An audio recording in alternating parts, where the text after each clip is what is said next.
మా latest videos కోసం మా ఈ తెలుగు న్యూస్ ఛానల్ సబ్స్క్రైబ్ చేసి గంట సింబల్ యాక్టివేట్ చేసుకోండి. రేపు మార్గశిర గురువారం. అయితే ఈ గురువారం రోజు ఈ ఆకును రహస్యంగా కాలిస్తే మీ కష్టాలన్నీ ఆ ఆకుతో పాటే కాలిపోతాయి. గురువారం ఈ ఆకును కాల్చటం వల్ల మీపై ఉన్న నెగిటివ్ ఎనర్జీ అంతా కూడా పోతుంది. మనలో కొంతమంది తరచూ ఆరోగ్య సమస్యలతో బాధపడిపోతూ ఉంటారు. కొంతమంది వర్క్ చేసినా చేయకపోయినా రోజంతా నీరసంగా ఉంటారు. చాలామంది లైఫ్లో ఏదో ఒక సమస్య ఉంటుంది. ఈ కలియుగంలో మనిషిని నాశనం చేసేది నరదృష్టి. నరదృష్టి వలనే ఈ రోజులలో ఒక మనిషి ఎదగలేకపోతూ ఉన్నారు. కాలం మారిందని సాంప్రదాయాలను, కొన్ని కట్టుబాట్లను పక్కన పెట్టేశారు. దీని కారణంగా నెగిటివ్ ఎనర్జీ బాగా పెరిగిపోతుంది. పూర్వం మన పెద్దవారు కొన్ని ముఖ్యమైన రోజులలో, తిథులలో కొన్ని రకాల పరిహారాలు చేసేవారు. అందుకే వారిని ఎటువంటి నెగిటివ్ ఎనర్జీ అంతగా ప్రభావితం చేయలేదు. ఈ నెగిటివ్ ఎనర్జీ ఎలా వస్తుంది అనే డౌట్ మనలో చాలామందికి ఉంది. ఈ రోజులలో ప్రతి ఒక్కరికి ఏదో ఒక స్వార్థం ఉంటుంది. మన దగ్గర అది లేదు, పక్కవారి దగ్గర అది ఉంది. మన పిల్లలు పక్కింటి వారి పిల్లల్లాగా ఎందుకు ఉండటం లేదు? అందరూ మంచి ఇల్లులు కట్టుకుంటున్నారు, మనం కట్టుకోవటం లేదు. ఇలా ఎవరైనా ఇంకొకరిని చూసి బాధపడినా, అసూయపడిన నెగిటివ్ ఎనర్జీ ఆ పర్సన్పై ప్రభావం చూపుతుంది. మనలో చాలామందికి అస్సలు ఎవరు వారిపై పడి ఏడుస్తున్నారో కూడా తెలియదు. కొందరికి ఇరుగు పొరుగు వారితో సమస్యలు ఉంటాయి. ఇలా మీపై ఎవరి చెడు కన్ను పడినా అది నరదృష్టి కిందకే వస్తుంది. మీకు ఉన్న శత్రుబాధలు, మీ జీవితంలో సమస్యలు అన్నీ పోవాలి అంటే రేపు గురువారం ఈ శక్తివంతమైన పరిహారాన్ని చేయండి. ఈ పరిహారానికి మీకు పెద్దగా డబ్బులు కూడా ఖర్చు అవ్వవు. ఈ పరిహారం మన ఇంటిలో ఉన్న వస్తువులతో చేసుకోవచ్చు. గురువారానికి చాలా విశిష్టత ఉంటుంది. గురువారాన్ని లక్ష్మీవారం అని కూడా అంటారు. గురువారం రోజు విష్ణుమూర్తిని ఆరాధించాలని శాస్త్రాలు చెప్తూ ఉన్నాయి. గురువారం ఎవరైతే నిష్ఠగా విష్ణు సహస్రనామం చదువుతారో వారిపై లక్ష్మీనారాయణుల అనుగ్రహం ఉంటుంది.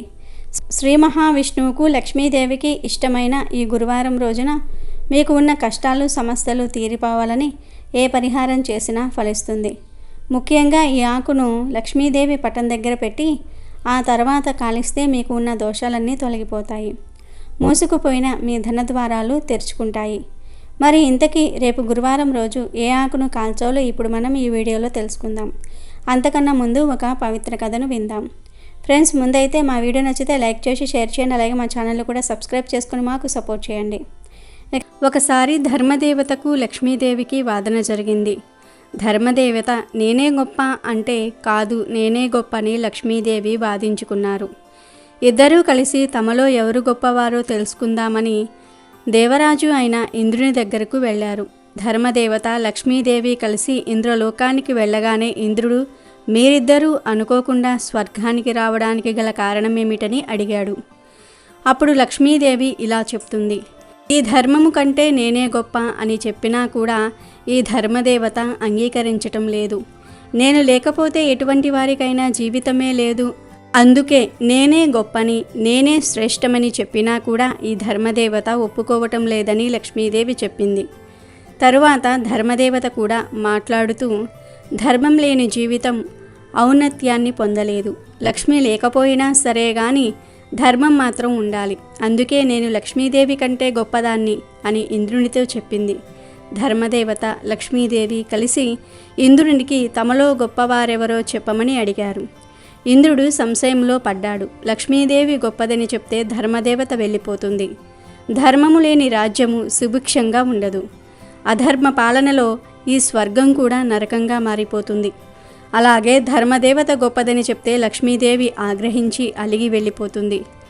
లక్ష్మి లేని జీవితం నిరర్ధకమైనది. లక్ష్మీదేవి లేకపోతే నేను నా స్వర్గాన్ని కోల్పోయే ప్రమాదం కూడా ఉంది. కనుక వీరిద్దరిలో ఎవరు గొప్పవారు తేల్చటం ఎలాగా అని ఆలోచించి ఒక మాటను చెప్పాడు ఇంద్రుడు. మీ ఇద్దరిలో ఒకరిని ఎక్కువని, ఒకరిని తక్కువని నేను చెప్పలేను. ఎందుకంటే మీ ఇద్దరూ లేనిదే ఈ స్వర్గం శూన్యమవుతుంది. కాబట్టి మీ సందేహాన్ని తీర్చి మీకు సరైన న్యాయమైన సమాధానం చెప్పేవాడు భూలోకంలో ఉన్నాడు. అతని పేరు విక్రమాదిత్య మహారాజు. అతనే మీ సమస్యకు పరిష్కారాన్ని చెప్పగలరని ఇంద్రుడు లక్ష్మీదేవిని, ధర్మదేవతను భూలోకానికి పంపించాడు. భూలోకానికి వచ్చిన లక్ష్మీదేవి, ధర్మదేవత విక్రమాదిత్య మహారాజు దర్బారుకు వెళ్ళారు. వారిని చూడగానే విక్రమాదిత్యుడు వినమ్రంగా నమస్కరించి, ఒకరు ధర్మదేవత, మరొకరు సంపదకు దేవత, మీరిద్దరూ నా రాజ్యానికి రావడానికి గల కారణమేమిటని అడిగాడు. లక్ష్మీదేవి ధర్మదేవత, మా ఇద్దరిలో ఎవరు గొప్పవారు, ఎవరు శ్రేష్టమైన వారో తేల్చుకోలేక నీ వద్దకు వచ్చామని చెప్తూ, మా ఇద్దరిలో ఎవరు గొప్పవారు, ఎవరు శ్రేష్టమైన వారు నువ్వే చెప్పాలని విక్రమాదిత్య మహారాజుతో అన్నారు. మీరు ఇద్దరు మీకు మీరే శ్రేష్ఠులని, గొప్పవారని ఎందుకు అనుకుంటున్నారో చెప్పండి. ఆ తర్వాత మీలో ఎవరు గొప్పవారు, శ్రేష్టమైన వారో నేను చెప్తాను అన్నాడు విక్రమాదిత్యుడు. వెంటనే లక్ష్మీదేవి, విక్రమాదిత్య, నేను ధనానికి ఆదిదేవతను. సమస్త లోకం నేను లేకుండా ముందుకు వెళ్ళదు. ప్రతి ఒక్కరికి నా అవసరం ఉంటుంది. దేవతల నుండి మానవుల దాకా అందరూ కూడా నా మీద ఆధారపడి బ్రతికేవారే. నేను ఏ ఒక్కరిని కనికరించకపోయినా వారు కటిక దరిద్రాన్ని అనుభవిస్తారు. నారాయణుడికి కూడా తప్పలేదు లక్ష్మీదేవి లేని లోటు. మానవుల మనుగడకు ఆధారం నేను, కాబట్టి నేనే గొప్పదాన్ని, సర్వశ్రేష్ఠురాలునని లక్ష్మీదేవి తన గురించి తాను చెప్పుకుంది. ఆ తర్వాత ధర్మదేవత కూడా విక్రమాదిత్యతో, విక్రమార్క, నేను ధర్మానికి ఆదిదేవతను. ధర్మం లేని చోట మనుషులు మనలేరు. అధర్మం తాండవిస్తుంది, అంతా వినాశనమవుతుంది. సృష్టి స్థితిలయలు సమంగా జరగాలంటే ధర్మము ఎంతో అవసరం. లక్ష్మి లేకపోయినా బ్రతకవచ్చు, కానీ ధర్మ నిరతి లేని చోట బ్రతకటం కష్టమవుతుంది. మంచి చెడుల విషయాలలో కూడా ధర్మం ఎంతో అవసరమైనది. ధర్మము గనుక కోరబడితే తప్పు చేసిన వారు రక్షింపబడతారు, తప్పు చేయని వారు శిక్షించబడతారు. ధర్మాన్ని రక్షించే వారిని ధర్మమే రక్షిస్తుంది గనుక నేనే గొప్పదాన్ని. ధర్మదేవత తన గురించి తాను చెప్పుకుంది. లక్ష్మీదేవి ధర్మదేవతల మాటలు విన్న విక్రమార్క మహారాజు బాగా ఆలోచించి, లక్ష్మి లేకపోయినా బ్రతకవచ్చు, కానీ ధర్మం లేకుండా బ్రతకటం కష్టం. రాజ్యము గాని, పాలన గాని, వ్యవస్థ గాని ధర్మం వల్లే నిలబడతాయి. కాబట్టి ధర్మమే గొప్పదని భావించుకున్నాడు. లక్ష్మీదేవి కంటే ధర్మదేవతే గొప్పదని వారితో చెప్పాడు. విక్రమాదిత్యుని మాటలు విన్న ధర్మదేవత సంతోషించింది. కానీ లక్ష్మీదేవి మాత్రం అతనిపై కోపగించుకుని, లక్ష్మి కన్నా ధర్మం గొప్పదని గొప్పగా చెప్పావు. నేను లేకుండా నువ్వు నీ రాజ్యాన్ని ఎలా పాలిస్తావో, నువ్వెలా బ్రతుకుతావో చూస్తాను. నీ ధర్మం నిన్ను ఏ విధంగా రక్షిస్తుందో కూడా చూస్తాను అని అలిగి అతని రాజ్యాన్ని వదిలి వెళ్ళిపోయింది లక్ష్మీదేవి. లక్ష్మీదేవి ఆగ్రహానికి గురైన విక్రమాదిత్య మహారాజు ధనాన్ని, సిరి సంపదలను పోగొట్టుకొని కట్టిక పేదవానిలాగా మారిపోయాడు. సిరి సంపదలను, ధనాన్ని కోల్పోయి బీదవానిగా మారిపోయిన విక్రమాదిత్యుడు ఆ రాజ్యంలో ఉండటం ఇష్టం లేక తన గుర్రాన్ని, ఖడ్గాన్ని తీసుకుని వెళ్ళిపోయాడు. వెళ్తూ వెళ్తూ తన చెల్లెలు ఇంటికి వెళ్ళి అక్కడే కొద్ది రోజులు గడపాలనుకున్నాడు. అతని చెల్లెలు మాత్రం ఇతడు ఉన్న దీన పరిస్థితిని చూసి గుర్రాల పాకలో అతనికి బస ఏర్పాట్లు చేయమని సైనికులతో చెప్పి గుర్రాల పాకలోనే విక్రమాదిత్యునికి బస ఏర్పాటు చేయించింది. అయినా కూడా విక్రమాదిత్యుడు సందేహపడకుండా అక్కడే కూర్చుని తన చెల్లెలు గురించి ఎదురు చూశాడు. కొంతసేపటి తర్వాత తన చెల్లెలు అతని కోసం ఎండిపోయిన రొట్టెను తెచ్చి ఆహారంగా తినమని ఇస్తుంది. అది చూసిన విక్రమాదిత్యుడు, బ్రతికి చెడినప్పుడే కదా మనవారెవరో తనవారెవరో తెలుస్తుందని అనుకుంటూ ఆమె ఇచ్చిన ఎండిపోయిన రొట్టెను ఆ గుర్రాల పాకలోనే ఒక గోతిని తవ్వి అందులో ఉంచి, ఓ భూమాత, నేను మళ్ళీ ఒకసారి ఇక్కడికి వస్తాను, అప్పటిదాకా ఈ రొట్టెను కాపాడి నాకు అందజేయి అని భూదేవిని ప్రార్థించి ఎవరికీ చెప్పకుండా అక్కడి నుండి వెళ్ళిపోయాడు. విక్రమాదిత్యుడు అలా వెళ్తూ ఉండగా అతని చిన్ననాటి స్నేహితుడు కనిపించాడు. విక్రమాదిత్యుడిని తన ఇంటికి తీసుకుని వెళ్ళి భోజన సౌకర్యాలు ఏర్పాటు చేయించాడు. భోజనం చేస్తున్న విక్రమాదిత్యునికి తన స్నేహితుడి ఇంట్లో ఒక మూలన ఉన్న గూట్లో విలువైన వజ్రాల హారం కనిపించింది. దాని గురించి అడిగాడు. ఆ హారం గురించి చెప్తూ తన స్నేహితుడు అతని భార్య పక్కకు వెళ్ళగానే విక్రమాదిత్యుడు చూస్తూ ఉండగానే ఆ హారం తనంతటదే మాయమైపోయింది. ఇదంతా లక్ష్మీదేవి ప్రకోపం వల్లే జరుగుతుందనుకున్నాడు విక్రమాదిత్యుడు. ఆ హారం కనిపించకపోయేసరికి అది విక్రమార్కుడు దొంగతనం చేశాడని, అతనిపై దొంగతనాన్ని మోపి అతన్ని ఇంట్లో నుంచి వెళ్ళగొట్టింది అతని స్నేహితుని భార్య. చేసేది ఏమీ లేక మళ్ళీ తన గుర్రాన్ని ఎక్కి చాలా దూరం ప్రయాణించి విదర్భ రాజ్యానికి దగ్గరలో ఉన్న అడవిలో ఒక చెట్టు క్రింద కూర్చొని సేద తీరుతూ నిద్రపోయాడు విక్రమాదిత్యుడు. కొంతమంది భటులు దొంగలను తరుముకుంటూ వస్తూ ఉన్నారు. ఎందుకంటే ఆ దొంగలు రాజు దర్బారులోనే దొంగతనం చేసి ధనాన్ని నగలను మూట కట్టుకొని ఆ మూటతో పారిపోతున్నారు. ఆ దొంగలు ఆ మూటను నిద్రిస్తున్న విక్రమాదిత్య పక్కన పెట్టి అక్కడి నుండి వెళ్ళిపోయారు. భటులు వచ్చి చూడగానే ఆ నగలు మూట విక్రమాదిత్య పక్కన ఉంది. ఆ దొంగల ముఠాకి ఇతనే నాయకుడు అయి ఉంటాడని అనుకుని విక్రమాదిత్యును తీసుకుని వెళ్ళి రాజు ఎదుట నిలబెట్టారు. ఆ దొంగతనానికి ఆ నగల మూటకు నాకు ఎటువంటి సంబంధమూ లేదు, నేను ఈ దొంగతనం చేయలేదని విక్రమాదిత్యుడు ఎంత చెప్పినా కూడా వినకుండా మా రాజ్యానికి వచ్చి రాజదర్బారులోనే దొంగతనం చేస్తావా అని విదర్భరాజు అతని గుర్రాన్ని ఖడ్గాన్ని తీసుకుని విక్రమాదిత్యుడి కాళ్ళు చేతులు నరికివేయించాడు. చెయ్యని తప్పుకు అంతటి ఘోరమైన శిక్షను అనుభవిస్తూ ఇదంతా లక్ష్మీదేవి ప్రకోపం వల్లే జరుగుతుందని గ్రహించాడు విక్రమాదిత్యుడు. అంతేగాని ధర్మం కంటే లక్ష్మీదేవి గొప్పదని అంగీకరించలేదు. కాళ్ళు చేతులు నరికివేసిన తర్వాత విక్రమాదిత్యుడు ఎటూ కదల్లేని పరిస్థితుల్లో ఒక చెట్టు క్రింద కూర్చుని ఉన్నాడు. ఇంతలో అటువైపు నుండి ఒక గొల్లవాడు నేతి కుండను తలపై పెట్టుకుని వీధుల్లో తిరుగుతూ అమ్ముకోవడానికి వెళ్తూ ఉన్నాడు. అతన్ని చూడగానే విక్రమాదిత్యుడు, అయ్యా నాకు చాలా దాహంగా ఉంది, కొంచెం నీటిని తాగిస్తారా అని అడిగాడు. విక్రమాదిత్యుని పరిస్థితిని చూసి జాలి కలిగి ఆ గొల్లవాడు తన దగ్గర ఉన్న నీటిని తాగించి వెళ్ళిపోయాడు. వీధుల్లో తిరిగి నెయ్యి అమ్ముతూ ఉండగా ఎంతకీ ఆ నెయ్యి పాత్రలో నుంచి నెయ్యి మాత్రం తగ్గటం లేదు. అమ్మే కొద్దీ పెరుగుతూనే ఉంది. ఆ రోజు తన సంపాదన కూడా పెరిగింది. ఇదంతా గమనించిన ఆ నెయ్యి అమ్మేవాడు విక్రమాదిత్య గురించి ఆలోచిస్తూ అతను ఎవరో సామాన్యుడు కాదు, దివ్య పురుషుల్లాగా ఉన్నాడు. అతనిపై దొంగతనం ఎలా ఆరోపించబడిందని అనుకుంటూ జరిగిందంతా తన భార్యతో చెప్పాడు. వారికి సంతానం లేదు, పైగా వయసు పైబడటంతో ఎలాగైనా విక్రమాదిత్యుని దత్తత తీసుకోవాలనుకున్నారు. ఆ దేశపు రాజును సంప్రదించి విక్రమాదిత్యుని దత్తత తీసుకున్నారు ఆ దంపతులు. ఇలా ఉండగా ఒకరోజు ఆ దేశపు రాజకుమార్తె స్వయంవరం ప్రకటించబడింది. ఆ రాజ్యంలోని ప్రజలంతా ఆ స్వయంవరాన్ని చూడడానికి వెళ్ళారు. వారితో పాటు విక్రమాదిత్యులు కూడా వెళ్ళారు. కాళ్ళు చేతులు నరికేశారు కాబట్టి ఒక మూలన కూర్చొని ఆ స్వయంవరాన్ని చూస్తూ ఉన్నాడు విక్రమాదిత్యుడు. ఆ స్వయంవరానికి అతిరథ మహారాజులంతా కూడా వివిధ రాజ్యాల నుండి వచ్చారు. రాజకుమారి వరమాలను తీసుకుని వచ్చి సభలో ఉన్న వారితో పాటు ఎక్కడో ఒక మూలన కూర్చుని ఉన్న వ్యక్తిని కూడా చూసింది. అతని చూడగానే అతనిలో ఏదో ఒక దివ్య తేజస్సు కనిపించింది. ఆ రాజకుమారికి దైవ అనుగ్రహం, దైవబలం పరిపూర్ణంగా ఆమెతో ఉండటం వల్ల అతన్ని విక్రమాదిత్యుడిగా చూపించింది ధర్మదేవత. అతన్ని విక్రమాదిత్యుడిగా గుర్తించి వరమాలను అతని మెడలో వేసింది రాజకుమారి. అది చూసిన మహారాజుతో పాటు స్వయంవరానికి వచ్చిన వారంతా రాజకుమారికి పిచ్చి పట్టిందా ఏంటి, ఎంతోమంది అతిరథ మహారాజులను కాదని కాళ్ళు చేతులు లేని ఒక సామాన్యుణ్ణి వరించింది అనుకున్నారు. ఆ విధంగా విదర్భ రాజకుమారి విక్రమాదిత్యను వరించి అతనితో కలిసి అతన్ని దత్త తీసుకున్న వారి ఇంటికి వెళ్ళిపోయింది. ఈ విధంగా కొంతకాలం ఒక సాధారణ జీవితం అక్కడే గడిపిన తర్వాత ఒకరోజు విక్రమాదిత్యుడు అతని భార్యను పిలిచి తన పుట్టింటికి వెళ్ళి అక్కడ బంధించి ఉన్న తన గుర్రాన్ని ఖడ్గాన్ని తీసుకురమ్మని చెప్పాడు. అతను చెప్పినట్టుగానే ఆ రాజకుమారి తన తండ్రి వద్దకు వెళ్ళి గతంలో బంధించి ఉంచిన తన భర్త యొక్క గుర్రాన్ని ఖడ్గాన్ని అడిగి వాటిని తీసుకుని వచ్చి విక్రమాదిత్యునికి ఇచ్చింది. విక్రమాదిత్యుడు ఆ గుర్రంపై తనను ఎక్కించమని చెప్పాడు.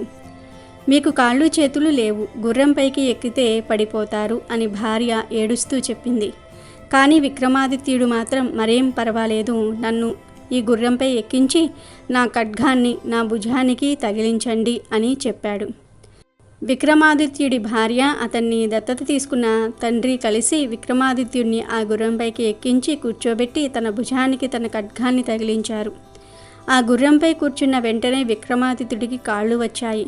ఖడ్గాన్ని భుజానికి తగిలించిన వెంటనే చేతులు వచ్చాయి.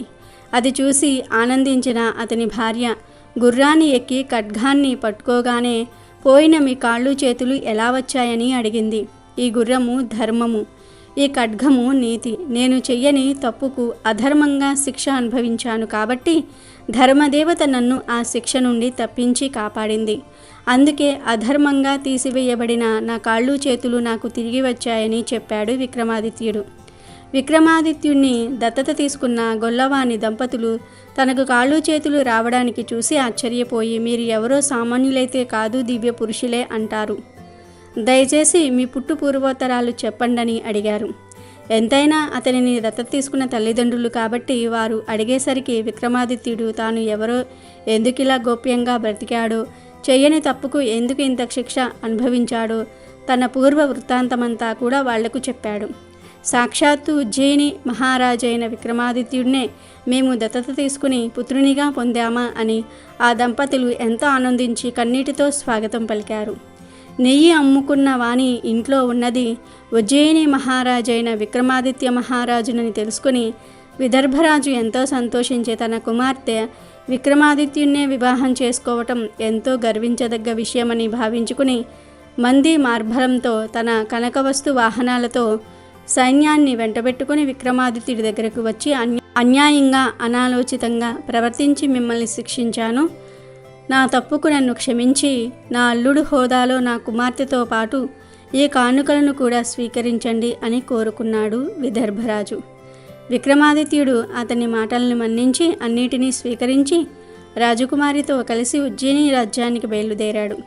విక్రమాదిత్యుడు పెంచిన తల్లిదండ్రులను, భార్యను రథంపై ఎక్కించి తన ధన కనక వస్తువాహనాలతో సైన్యాన్ని వెంటబెట్టుకుని ఉజ్జయిని నగరానికి వెళ్తూ మార్గం మధ్యంలో ఉన్న తన చెల్లెలు ఇంటికి వెళ్ళాడు. విక్రమాదిత్యుడి దగ్గర రాజ్యం, ధనం, ఐశ్వర్యము, పదవి లాంటివి లేనప్పుడు సొంత అన్నయ్యని కూడా చూడకుండా అతని చులకనగా చూసి గుర్రాల పాకలో ఉండమని చెప్పిన అదే చెల్లెలు ఇప్పుడు మాత్రం రాజమహల్లోనికి విక్రమాదిత్యుడిని స్వయంగా ఆహ్వానించింది. ఎందుకంటే ఇప్పుడు అతని దగ్గర పదవి, రాజ్యము, ధనము, ఐశ్వర్యము వంటివి ఉన్నాయి కాబట్టి.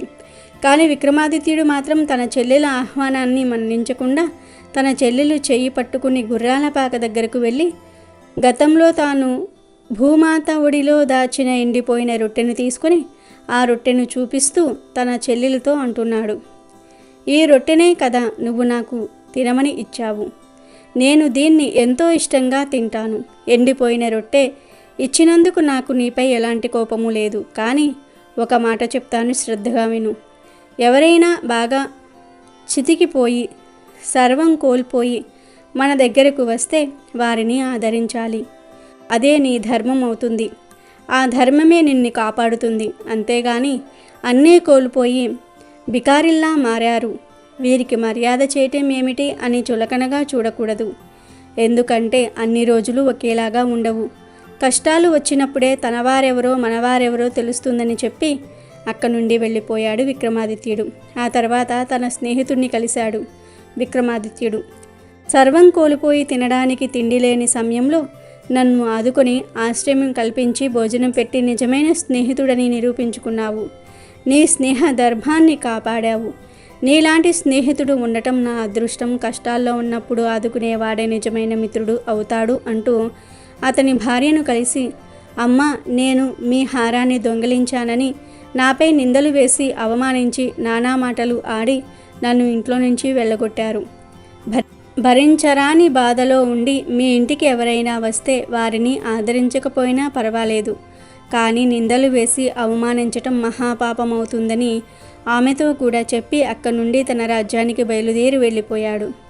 విక్రమాదిత్యుడు పరివారంతో ఉజ్జయిని నగరానికి రాగానే ఆ నగర ప్రధాన ద్వారం దగ్గర లక్ష్మీదేవి స్వాగతం పలుకుతూ ఎదురు చూస్తూ ఉంది. ప్రధాన ద్వారం దగ్గర లక్ష్మీదేవిని చూడగానే విక్రమాదిత్యుడు రథాన్ని దిగి లక్ష్మీదేవికి వినమ్రపూర్వకంగా నమస్కరించాడు. అప్పుడు లక్ష్మీదేవి ఆశీర్వదిస్తూ, ఈ తల్లిని మన్నించగలవా విక్రమార్క అని అడిగింది. నేను మిమ్మల్ని మన్నించటమేమిటమ్మా, నేను ఏదైనా తప్పు చేసి ఉంటే నన్ను క్షమించండి తల్లి అని లక్ష్మీదేవి పాదాల్ని పట్టుకున్నాడు విక్రమాదిత్యుడు. లక్ష్మీదేవి విక్రమాదిత్యుడితో అంటుంది, నాకంటే ధర్మదేవతే గొప్పదని, శ్రేష్టమైనదని నీవు చెప్పినప్పుడు ఎలాగైనా ఆ ధర్మదేవత కంటే నేనే గొప్పదాన్ని అని నీతో అనిపించుకోవాలని నీకు ఎన్నో పరీక్షలు పెట్టి నిన్ను అష్ట కష్టాల పాలు చేశాను. అయినా సరే నువ్వు ధర్మదేవత కంటే లక్ష్మీదేవి గొప్పదని ఎప్పుడూ ఒప్పుకోలేదు. లక్ష్మి కంటే ధర్మమే గొప్పదని చెప్పి ధర్మాన్ని కాపాడారు. ఆ ధర్మమే నిన్ను రక్షిస్తూ వచ్చింది. నేను కూడా లక్ష్మి కంటే ధర్మమే గొప్పదని, లక్ష్మి కంటే ధర్మమే శ్రేష్టమైనదని ఒప్పుకుంటున్నాను అని చెప్పింది లక్ష్మీదేవి. అంతేకాకుండా లక్ష్మీదేవి సమస్త లోకానికి ఒక వర్షాన్ని ఇచ్చింది. ఎక్కడైతే ధర్మం 4 పాదాల మీద నిలబడుతుంది అక్కడ లక్ష్మీ సంతోషంతో నాట్యం చేస్తుంది. ఎక్కడ ధర్మం కాపాడబడుతుందో అక్కడ లక్ష్మీ స్థిర నివాసం ఉంటుంది. ఈనాటి నుండి ధర్మం ఎక్కడ ఉంటే అక్కడ లక్ష్మీదేవి ఉంటుంది. ధర్మం లేని చోట లక్ష్మీదేవి ఉండదు. ధర్మాన్ని కాపాడిన వారికి ఆ ధర్మదేవతతో పాటు లక్ష్మీదేవి కూడా రక్షిస్తూ ఉంటుందని ఈ సమస్త లోకానికి వరాన్ని ఇచ్చింది లక్ష్మీదేవి. అదేవిధంగా ఈ భూమి ఉన్నంతకాలం నీ పేరు చిరస్మరణీయంగా చిరకాలం ఉంటూ నిన్ను కీర్తించి కొనియాడుతుందని విక్రమాదిత్యునికి ఆశీర్వాదాన్ని అందించింది లక్ష్మీదేవి. ఈ విధంగా లక్ష్మి కంటే ధర్మమే గొప్పదని సాక్షాత్తు లక్ష్మీదేవి ఒప్పుకుంది. ధర్మో రక్షితి రక్షితః, ధర్మాన్ని రక్షిస్తే ఆ ధర్మమే మనల్ని రక్షిస్తుంది. ఇక వీడియోలోకి వస్తే రేపు గురువారం రోజు సాయంత్రం పూట ఈ పరిహారం చేయాలి. రాత్రికి అన్నం తినే ముందు కానీ తిన్నాక కానీ చేయాలి. ఈ పరిహారం చేయడానికి మనకు కావాల్సింది 5 కర్పూర బిళ్ళలు, 5 మిరియాలు, 5 తమలపాకు, గురువారం రోజు కాల్చవలసిన ఆకు తమలపాకు. ముందుగా ఒక మంచి తమలపాకును తీసుకోండి. దానిని కడగటము వంటివి చేయకండి. మీరు ఆకును కడిగితే ఆ ఆకు త్వరగా కాలదు. ఆ ఆకును ఒక ప్లేట్లో పెట్టుకోండి. స్టీల్, ఇత్తడి, రాగి ఇలా ఏ ప్లేట్లో అయినా పెట్టుకోవచ్చు. ఆ తర్వాత ఆ ప్లేట్లోనే 5 మిరియాలు, 5 కర్పూరం బిళ్ళలు వేసుకొని ఇంటి బయట నిలబడండి. ఇప్పుడు 5 మిరియాలను మీ చేతిలోనికి తీసుకోండి. ఆ ప్లేట్ను గుమ్మం దగ్గర పెట్టండి. మిరియాలను మీ చేతిలో పట్టుకొని మీకు ఉన్న శత్రుబాధల గురించి, మీకు ఎవరి వల్ల ఎక్కువ సమస్యలు ఎదురవుతున్నాయో చెప్పుకొని వాటితో మీ తల చుట్టూ 3 సార్లు సవ్య దిశలో 3 సార్లు అపసవ్య దిశలో తిప్పి ఆ మిరియాలను తమలపాకుపై పెట్టండి. ఇప్పుడు ఆ ఆకుపై 5 కర్పూర బిళ్ళలను విడివిడిగా పెట్టండి. వీడియోలో చూపించే విధంగా పెట్టండి. వాటిని వెలిగించండి. ఆకు మిరియాలు పూర్తిగా కాలేలాగా చూడాలి. మొత్తం కాలిపోయిన తర్వాత ఆ ప్లేట్ను శుభ్రంగా కడగండి. ఇంటి బయటనే కడగాలి. ప్లేట్ని కడగకుండా ఇంట్లోకి తీసుకుని వెళ్ళకూడదు. ఈ పరిహారం చేయటం వల్ల మీ కష్టాలు కూడా కాలిపోతాయి. మూసుకుపోయిన ధనద్వారాలు తెరుచుకుంటాయి. మీకున్న శత్రుబాధలు, మీపై ఉన్న ఏడుపులు అన్నీ తొలగిపోతాయి. ఈ పరిహారం చాలా శక్తివంతమైనది. తమలపాకు మిరియాలను కాల్చడం వల్ల మీపై ఎవరైనా చెడు ప్రయోగాలు, తాంత్రిక ప్రయోగాలు చేస్తే అవి కూడా పోతాయి. అవి కూడా వాటితో పాటే కాలిపోతాయి. గురువారం పరిహారం చేస్తే ఖచ్చితంగా మీ జీవితం మారుతుంది. మీ కష్టాలు తీరి మీరు మంచి పొజిషన్లోకి వస్తారు అనే నమ్మకంతో ఈ పరిహారాన్ని చేయండి. గురువారం ఉదయం మీరు పూజ చేసేటప్పుడే ఆ లక్ష్మీదేవి పటం ముందు తమలపాకును పెట్టి సాయంత్రం పూట పరిహారం చేయబోతున్నాము, మా కష్టాలను తొలగించే శక్తిని ఇవ్వు తల్లి అని చెప్పుకొని ఈ పరిహారాన్ని చేయండి. ఇది రహస్యంగా చేయవలసిన పరిహారం కనుక ప్రతి ఒక్కరూ గుర్తుపెట్టుకుని రేపు గురువారం ఈ ఆకును కాల్చండి. మీ జీవితంలో ఉన్న కష్టాలను తొలగించుకొని ఆనందంగా జీవించండి. అమెజాన్లో బెస్ట్ డిస్కౌంట్స్ కోసం వీడియో డిస్క్రిప్షన్లో లింకు ఉంది, చూడండి. అలాగే మా టెలిగ్రామ్ ఛానల్ సబ్స్క్రైబ్ చేసుకోండి.